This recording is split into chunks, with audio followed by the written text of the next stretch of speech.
Oke, selamat malam teman-teman. Ya, saya sapa-sapa dulu. Ada Pak Effendi,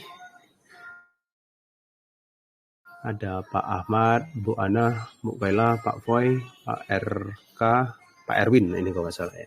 Pak Wibowo, Pak Ilham, Pak Adibul Hasan, Pak Fajar, ada Bu Septi, ada Pak Maverick Blue, ada Pak Iqbal. Oke, gimana kabarnya teman-teman? Di sini maaf yang seminggu ini ya tepatnya saya tidak begitu banyak membahas terlalu banyak market karena kebetulan saya banyak di luar. Nah, jadi di hari ini tanggal 7 ya tepatnya tanggal 7 nanti di jam 10 ya tadi saya perhatiin jam 10 sekitaran 50 menit lagi ada Fed Chair Powell testimoni ya. Nah, lalu untuk besoknya ada tomorrow besoknya ada tanggal 8 ada news NFP. Nah, news NFP itu adalah non-farm payroll di Amerika Serikat ya, yaitu di jam, maaf ini saya belum set semua ya. Ini kebetulan saya pakai PC yang baru ya. Yaitu di sini setengah 9 WIB dan juga unemployment rate. Efeknya ke pasar yaitu high ataupun merah. Nah, jadi apa dampaknya ke pasar khususnya di DXY ataupun yang ada market dollar. Jadi teman-teman bisa lihat di pergerakan market yang di bulan lalu ya. Contohnya di XAUUSD di bulan lalu kita cek ini dari time frame daily ya, di awal bulan ini bulan 3 berarti di awal bulan Februari. Nah, di awal bulan Februari apa dampaknya di saat news NFP ada membuat sentimen DXY-nya. Maka gold-nya itu akan melemah. Nah, pelemahan ini artinya yaitu koreksi turun. Koreksi turun, balance terbalik ke zona demand. Ini adalah zona demand. Ini alertnya saya hapus saja, ini nggak kembali ke sini lagi. Oke, zona demand daily ini lalu ada pergerakan naik yang sangat signifikan, yaitu sekarang udah membuat harga tertinggi di gold. Nah, makan ke teman-teman, jika kalau teman-teman ada yang posisi buy di gold, artinya di harga 2150 udah saatnya aksi.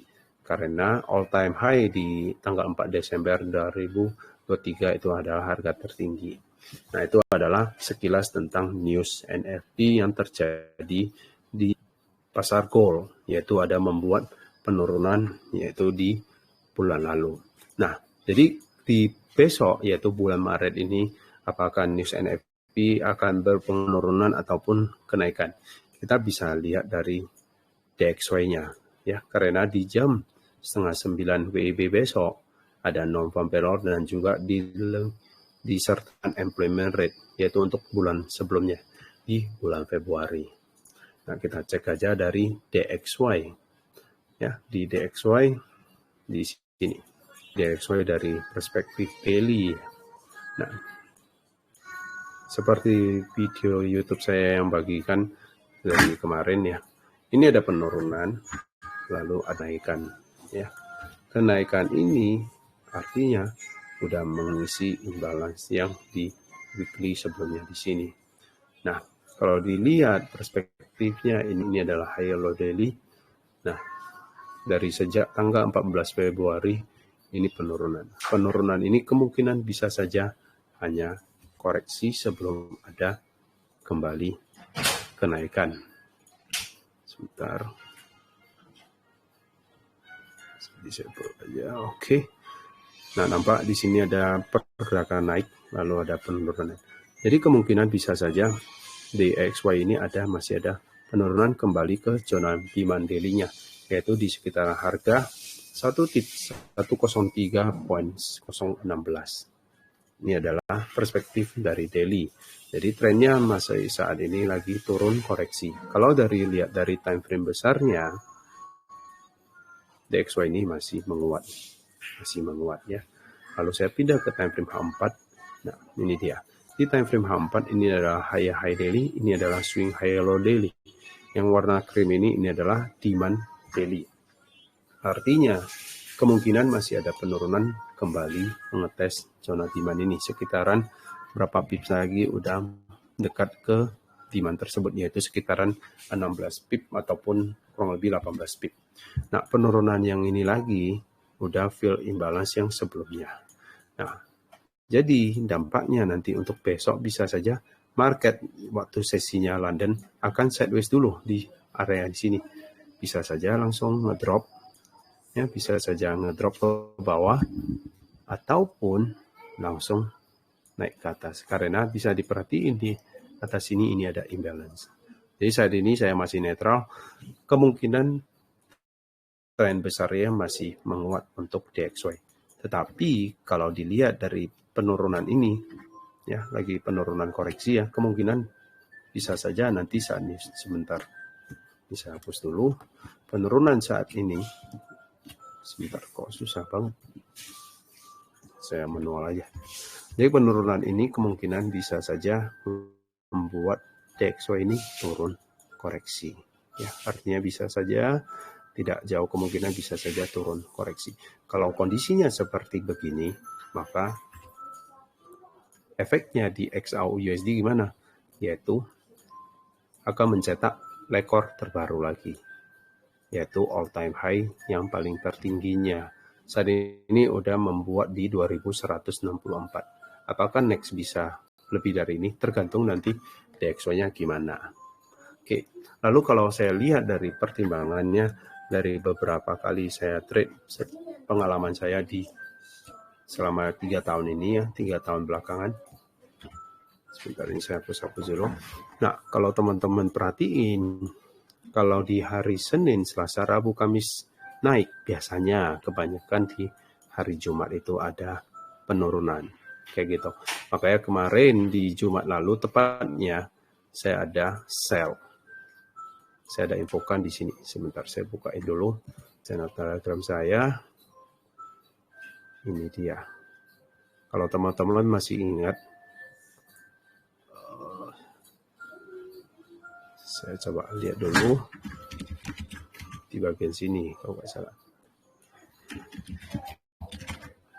Kok nggak muncul sih? Someone just want, yes, it's me. Oke, ini dia. Nah, kemarin di tanggal Jumat lalu ya, Friday, Jumat lalu, saya ada sell nih, XAU USD, mana nih? Di Jumat lalu saya ada streaming sebentar, sekitaran 26 menit. Nah, ini dia. Jadi kalau teman-teman masih ingat, yaitu di Jumat lalu, cara gedenya gimana? Oh, ini dia. XAU USD saya entry sell-nya di jam 7 malam lewat 20 menit ya, hampir. Di sini saya entry sell dengan lot 0,02, stop loss di atas sini. Targetnya saya awalnya mau ke bawah sini. Saya biasanya set TP agak open. Nah, di situ saya kena stop loss plus ataupun kena BAP. Ya, ini dia.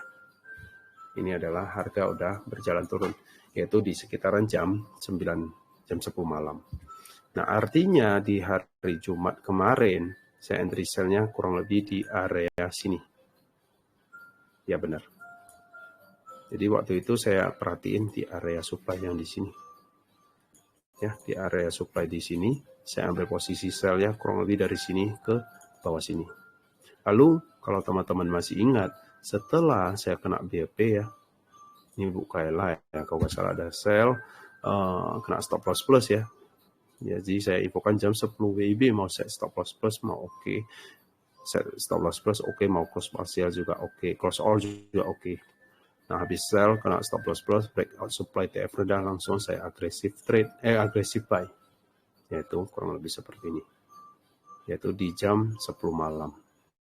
Nah, jadi kalau teman-teman perhatiin karakter dari pelaku pasar, dilihat dari kemarin ya, yaitu di tanggal hari Senin, Senin, Selasa, Rabu, Kamis ya. Senin, Selasa, Rabu, Kamis ada kenaikan. Biasanya hari Jumat ada penurunan. Nah, kemungkinan penurunan apakah langsung banyak? Tidak juga. Contohnya di sini penurunan hanya fill imbalance, dan juga kalau teman-teman perhatiin ini hanya membreakout retest lalu ada kembali kenaikan. Nah, jadi permasalahannya untuk besok yaitu kita lihat dari sebelum-sebelumnya ini ada kenaikan ya, ada kenaikan. Kemungkinan bisa saja kalau DXY-nya menguat ya, saya buka lagi DXY-nya. Ya, DXY-nya udah mendekati zona demand yang di bawah sini.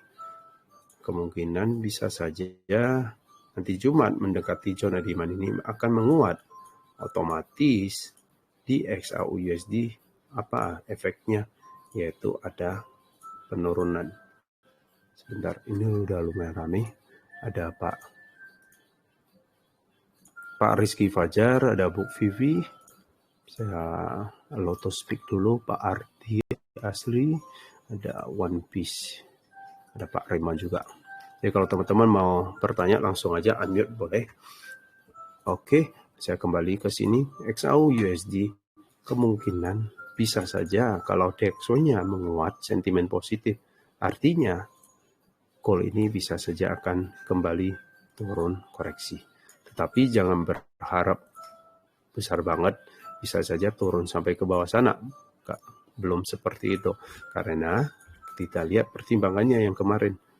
Bisa saja hanya turun koreksi seperti yang di Jumat lalu. Ya, kalau kita cek yang range-nya yaitu harga sekarang udah di sini, yaitu ini terbentuk high, yaitu high H4 dan juga all time high di saat ini. Nah, ini adalah swing high low H4, yaitu di sekitar harga 2123 tepatnya. Nah, saat ini lagi di atas ya, saat ini lagi di atas. Kemungkinan nantinya di besok sampai sesinya London kemungkinan akan sideways dulu.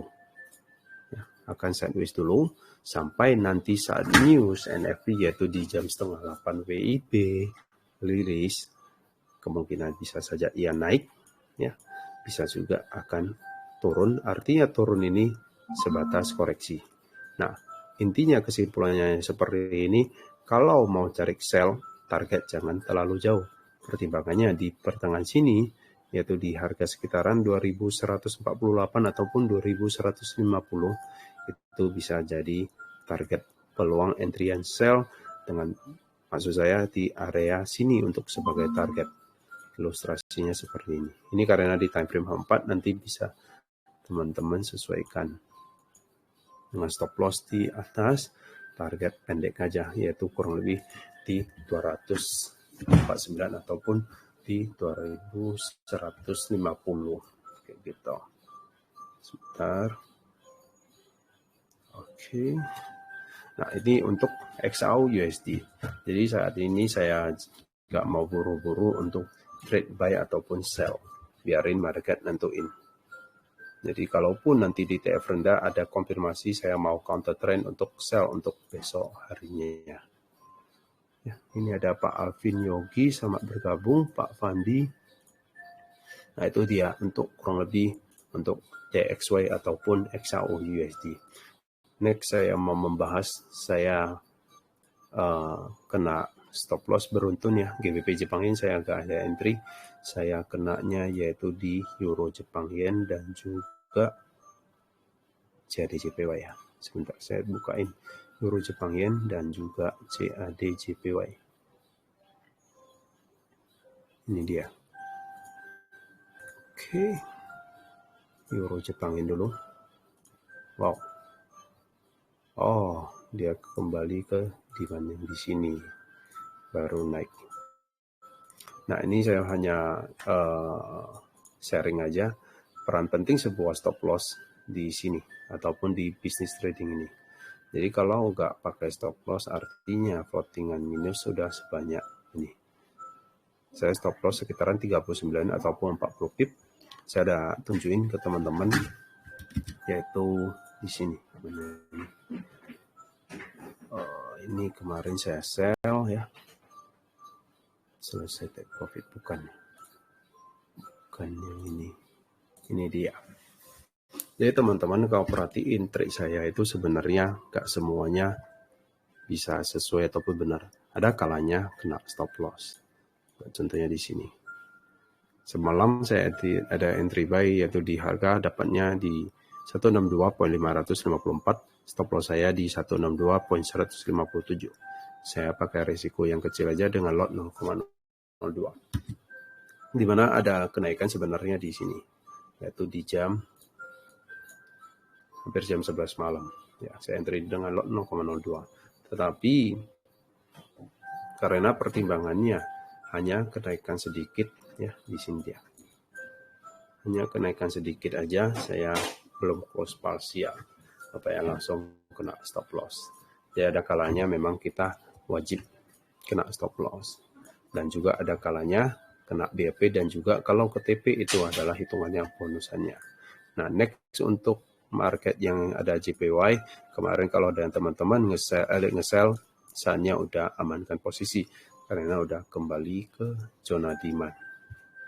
Dilihat dari perspektif time frame besarnya, untuk belakangnya yang ada JPY sebenarnya masih tren kenaikan ya di sini. Masih tren kenaikan karena di atas ini adalah high di high time frame. Nah, saat ini di zona demand. Ya, kalaupun mau nge-buy sebenarnya oke, dengan target misalnya mau fill imbalance di H4 ataupun H8 ini juga oke. Ini untuk Euro Jepang Yen. Lalu next di CAD JPY juga sama, saya kena stop loss ya. Nampaknya ada kenaikan sedikit lalu ngedrop, kena stop loss. Rupanya harga mau kembali ke bawah sini. Nah, ini kalau teman-teman suka yang trade-nya spekulasi buy, sebenarnya harga sekarang lagi bagus nih. Dimana week yang ini lebih rendah daripada week yang sebelumnya ini. Jadi kalau mau nge-buy dengan resiko yang kecil, menurut saya masih oke. Ya, ini dia. Stop loss di bawah week yang ini. Target gak perlu jauh-jauh, mungkin ke area sini juga oke. Ini dia untuk CAD JPY. Ini bukan ajakan untuk signal trading ya. Jadi teman-teman harap bisa analisa ulang kembali. Oke, saya sapa-sapa dulu. Ada Pak Eric Joni, selamat malam, apa kabarnya? Oke, silakan yang mau bertanya boleh. Saya izin minum dulu. Izin Pak Erik. Cara setting trading view kayak Pak Erik itu gimana ya? Ya Pak Fajar, silakan Pak. Cara setting trading view seperti Pak Erik itu gimana? Oh, cara settingan trading view seperti saya. Maksudnya yang di bagian warna-warna ini Pak, atau gimana? Sama itu ada yang tool yang muncul itu Pak di bawah. Oh, yang ini. Untuk iya. tools ini adalah bagian favorit Pak. Yang di paling bawah, yang di bawah remove object, ini diklik aja. Ini tinggal dimunculin. Jadi cara untuk aktifkan ini, misalnya Pak Fajar sering pakai ini nih, misalnya trend line. Nah, ini bisa ditambahin bintang, contohnya di sini horizontal line ya, bisa diklik. Horizontal ray bisa diklik. Nah, secara otomatis di sebelah ini bisa digeser-geser nih sebenarnya. Saya geser ke bawah sini.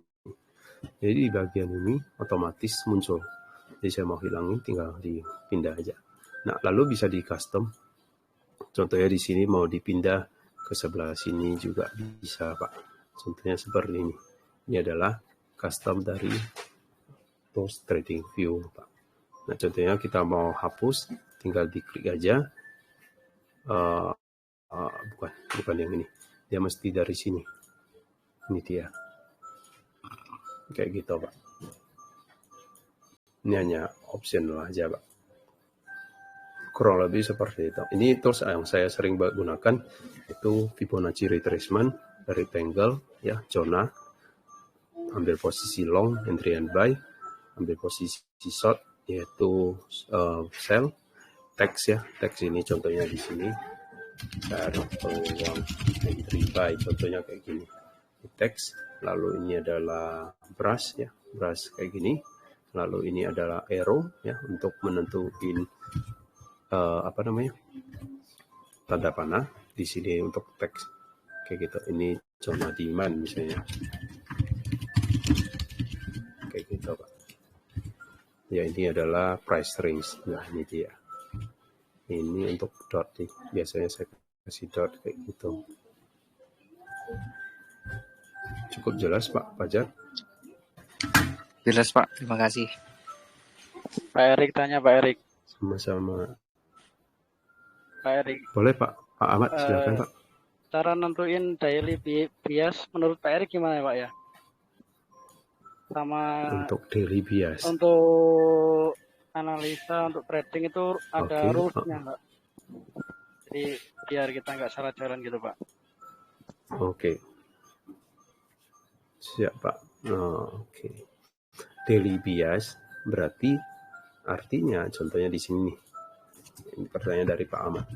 Daily bias artinya arah market yang kemungkinan arah market berikutnya, yaitu di perspektif daily atau harian kayak gini Pak ya.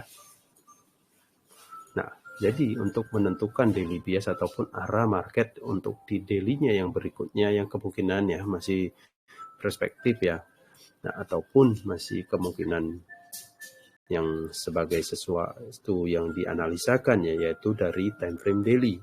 Nah, contohnya yang di Australia dan Kanada. Nah, jadi untuk Pak Ahmad bisa lihat contohnya ini saya hapus saja dulu. Nah, untuk daily bias contohnya di sini, kalau kemarin ya di tanggal 29 Desember ini adalah tren penurunan. Jadi kalau saat ini artinya ini udah kemungkinan reversal ataupun pembalikan arah. Kenapa begitu? Karena dari struktur marketnya Pak. Ya, contohnya di sini ini udah terbreakout. Tergantung nanti close candle daily yaitu sekitaran 7 jam lagi. Ya, ini udah mulai membuat swing high yang baru. Di mana high ini pastinya udah lebih tinggi dari high sebelumnya ini. Ya.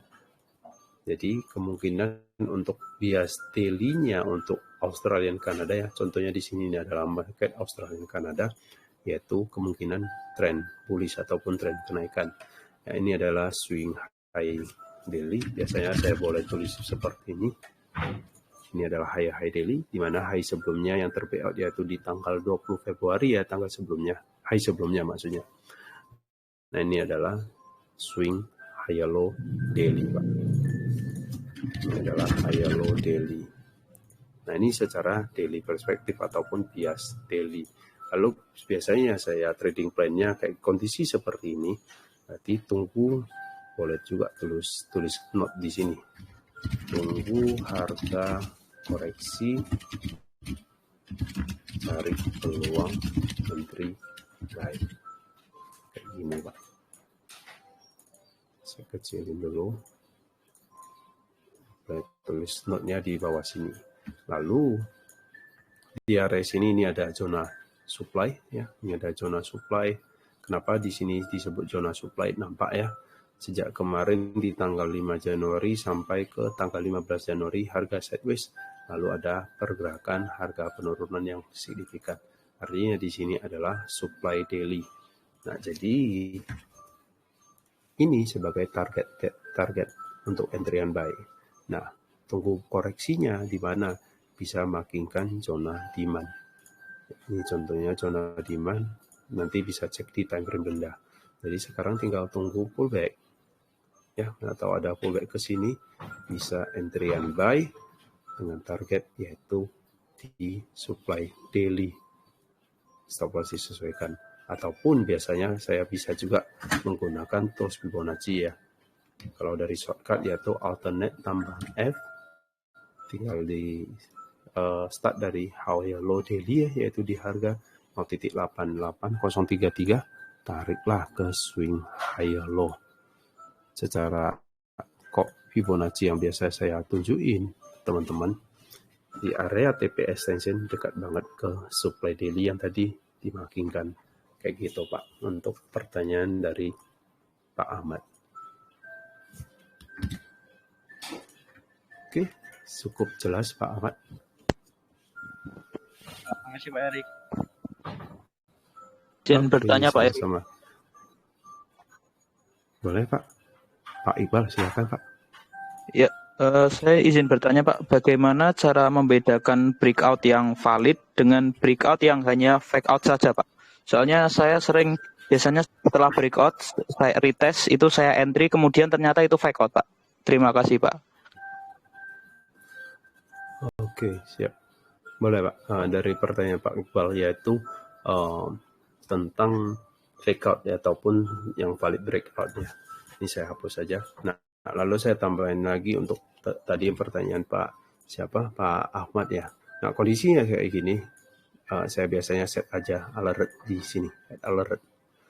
Nah, itu dia.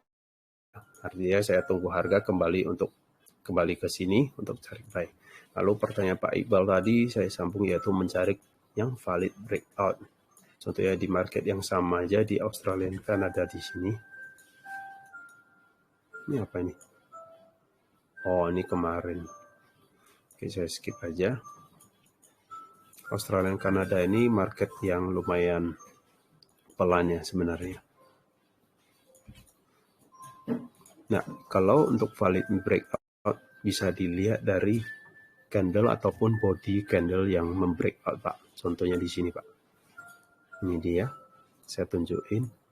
Ini kan dari daily sebenarnya. Saya pindah aja ke time frame H4. Jadi sebenarnya semakin besar time frame semakin mudah untuk melihat pergerakan yang benar valid nge-breakout-nya. Contohnya di sini. Ini saya besarin. Ini valid terbreakout.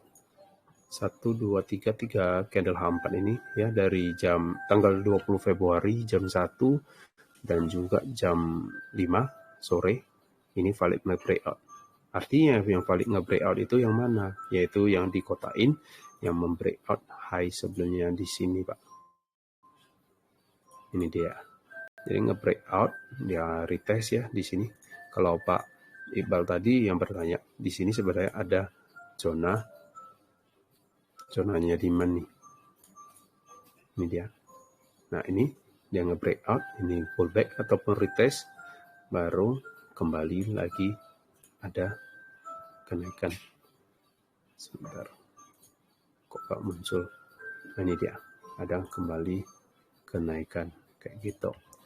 Nah, ini adalah valid nge-breakout. Lalu saya tunjukin lagi yang fake out ya Pak ya.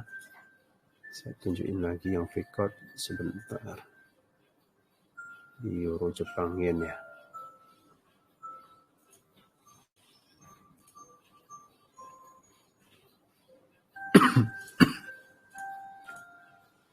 Kok gak muncul?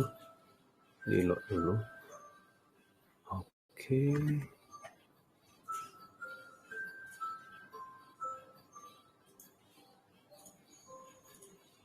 Mana tadi Euro Jepang Yen?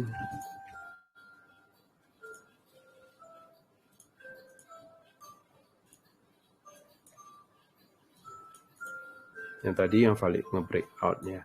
Yang ini fake out.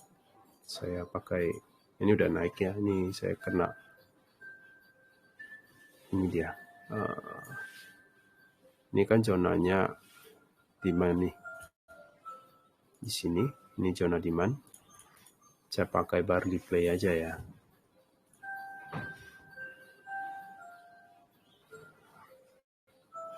Oke. Ini dia. Nah, contohnya di sini, ini zonanya demand ya. Ini demand di H4.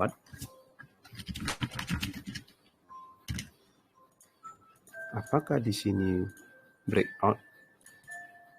Bisa juga dikatakan iya, karena nampak ya ada membuat low yang lebih rendah. Low ini lebih rendah dari low sebelumnya. Tetapi perbedaannya body candle tersebut, yang ini dia. Body candle berarti yang ini. Kita jalankan lagi. Nah, body candle-nya kecil, berbeda dengan yang tadi. Yang tadi kan yaitu di Australia dan Kanada ya Pak ya. Nah ini dia. Ini lebih solid, artinya pergerakan ataupun candle yang terbentuk benar-benar tanpa wick ya. Ini saya hilangin dulu. Yang tanpa wick itu sebetulnya yang ini. Ini tak ada wick. Ini ada wick, tetapi wicknya sedikit lebih dominan bodinya. Ini bodinya lebih besar. Ya, ini adalah indikasi valid nge-breakout. Kembali ke Euro Jepangin tadi ya. Euro Jepangin tadi, sebentar. Nah ini dia. Mana bar replaynya. Nah untuk Pak Il, tadi yang bertanya Pak Ilham ya tadi ya. Pak Iqbal, maaf. Betul, Pak. Nah ini dia. Di mana? Di sini wicknya sama bodinya hampir 50% sama. Benar nggak Pak? Yang ini sama yang ini. Baik, Pak. Berbeda dengan Australia dan Kanada. Nah itu adalah indikasi fake out. Nah bisa dilihat lagi tunggu validnya, yaitu dilihat dari pergerakan harga berikutnya. Kita coba jalankan. Ini kan belum, ini masih sideways. Nah ini dia. Nampak ya, body candle-nya ini solid ataupun benar-benar gede kayak gini. Artinya ini adalah liquidity.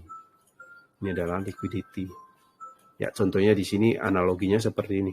Di sini adalah zona demand H4, artinya retail trader akan menunggu di area di sini untuk nge-buy. Benar nggak Pak? Dengan stop loss pasti di bawah sini, target di atas sana, kan gitu ya. Nah ini adalah terkena stop loss ya. Week yang ini mengambil stop loss orang-orang baru kembali naik ya. Nah ini dia, kembali naik. Ini kembali naik. Kayak gitu Pak. Ini adalah fake out Pak. Jadi bisa dilihat dari ciri-ciri terbentuknya dari bodinya. Semakin besar bodinya, ya, contohnya di sini, ini adalah zona demand H4, di mana terbentuk candlenya yang biru yang besar, walaupun ada wicknya. Contohnya di sini ada wick, saya gambarin. Nah kayak gini, wicknya kayak gini, pendek aja. Lebih dominan body, ini valid nge-breakout Pak. Tapi yang di sini, ini bodinya sama wicknya hampir sama besar ataupun sama panjang. Ini indikasi fake out Pak, kayak gitu Pak. Oke, cukup jelas Pak untuk perbedaannya yang valid nge-breakout dan tidak. Cukup jelas Pak Erik, terima kasih atas penjelasannya. Sama-sama Pak.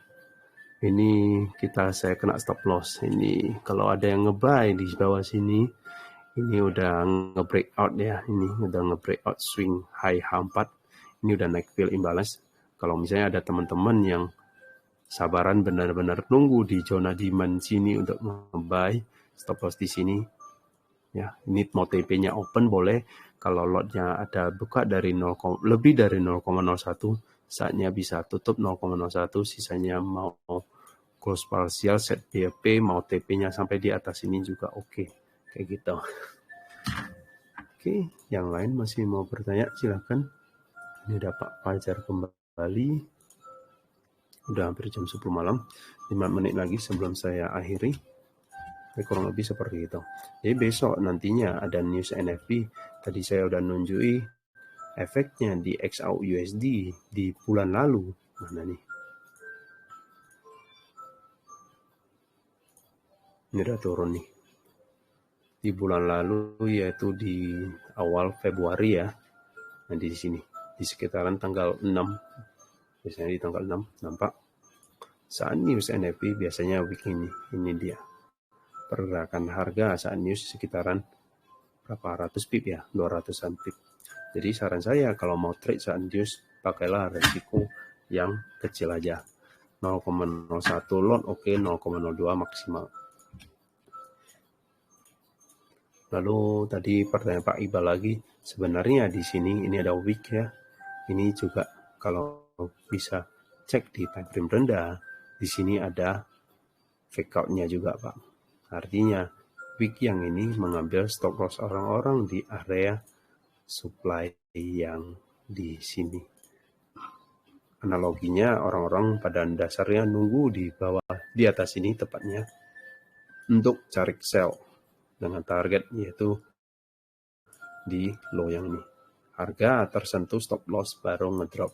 Ini adalah ulah dari benar-benar dari big player. Jadi ini adalah liquidity-nya, yaitu terjadi di area imbalance. Nah, untuk hal konsep liquidity, teman-teman bisa cek di YouTube saya. Sebenarnya saya udah bahas, yaitu area-area mana yang sering terjadi liquidity. Oke, saya rasa udah cukup. Ada lagi yang mau bertanya sebelum saya akhiri? Pak Erik mau tanya dong Pak. Boleh Pak Erwin ya nih ya, Pak. Silakan Pak. Iya, sebenarnya sih saya masih lemah sama fundamental Pak gitu. Kalau misalkan analisa fundamental tuh patokannya apa ya? Kadang kan kita udah analisa teknikal nih, udah ada SOP-nya gitu. Tapi kan kalau di jam-jamnya news itu kan kadang kita nggak bisa predik tuh Pak, kayak gitu. Itu kira-kira gimana Pak? Oh, oke. Saya secara basic ya, saya tidak begitu paham tentang apa namanya fundamental ya. Analisa itu memang ada dua, ada fundamental dan juga teknikal ya. Nah, kalau saya fokusnya ke teknikal. Secara fundamental, apakah ada pengaruhnya? Pasti iya. Secara logis kita lihat dari agenda news-news yang terjadi seperti ini. Contohnya di 2 minggu ada GBP, kalau teman-teman masih ingat GBP Australian Dollar atau apa, tiba-tiba ada naik ataupun turun. Nah, itu efek news yang seperti ini ya untuk Pak Erwin. Agenda news mikro ya tepatnya di sini. Dampaknya yaitu mempercepat pergerakan harga. Ya, contohnya kayak kemarin yang tadi saya tunjukin saat NFP bulan lalu ada naik lalu ngedrop. Nah, ini adalah membuat pergerakan harga yang signifikan cepat di saat itu juga, yaitu kurang lebih 1-2 jam ataupun dari jam 7:30 malam sampai ke jam 11 malam WIB, kayak gitu Pak. Jadi kalau saya biasanya fokus secara teknikal aja, jadi biasanya akan searah Pak. Contohnya ya, kayak gini kan goldnya ini lagi di harga tertinggi. Nah, di DXY-nya berkata apa? Nah, secara DXY ada kemungkinan kembali ke zona demand, lalu kemungkinan bisa saja kembali naik.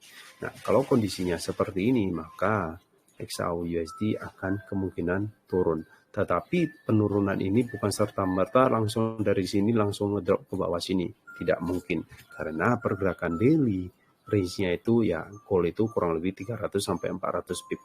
Nah, bisa dihitung dari sini aja ke bawah sini ya 300 pip. Ya, pasti ada batasannya kayak gitu. Jadi ini adalah secara analisa fundamental yang yaitu dari urutan news mikro seperti ini. Nah, ada satu lagi yang namanya news makro. Ya, ini adalah news mikro ya. Ya, news makro yang terjadi ataupun efeknya secara global. Contohnya, yaitu kalau untuk Pak Erwin masih ingat di tahun 2023 awal Rusia mulai invasi berperang ke negara tetangganya Ukraina. Apa efeknya? Yaitu di sini. Kalau teman-teman masih ingat ada kenaikan. Berarti di bulan Maret. Nah, dari sini pergerakan yang tercetak yaitu di candlestick ini yaitu ada namanya histori ya ataupun news makro, berarti kurang lebih di bulan Maret nih. Ada kenaikan membuat harga emas ini benar-benar kenaikan kayak gitu Pak. Ini adalah news makro. Lalu mulai gencatan senjata ataupun mulai bernamai di bulan 5 Mei waktu itu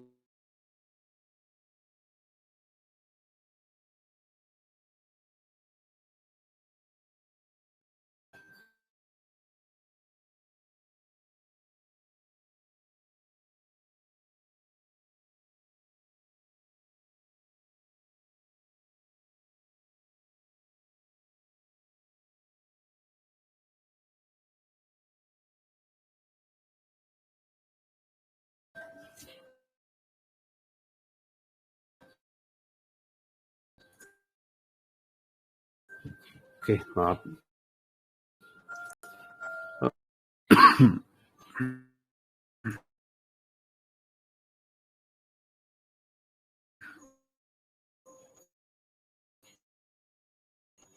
Oke, di sini.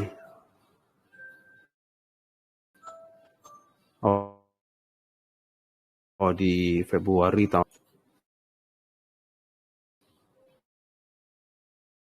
Kita bisa cek di data, yaitu di sini. Ini kok nggak muncul ya? Saya pause dulu.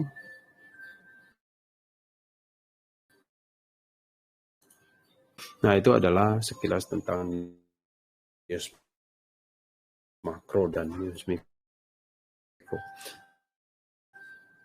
Ini saya buat lagi.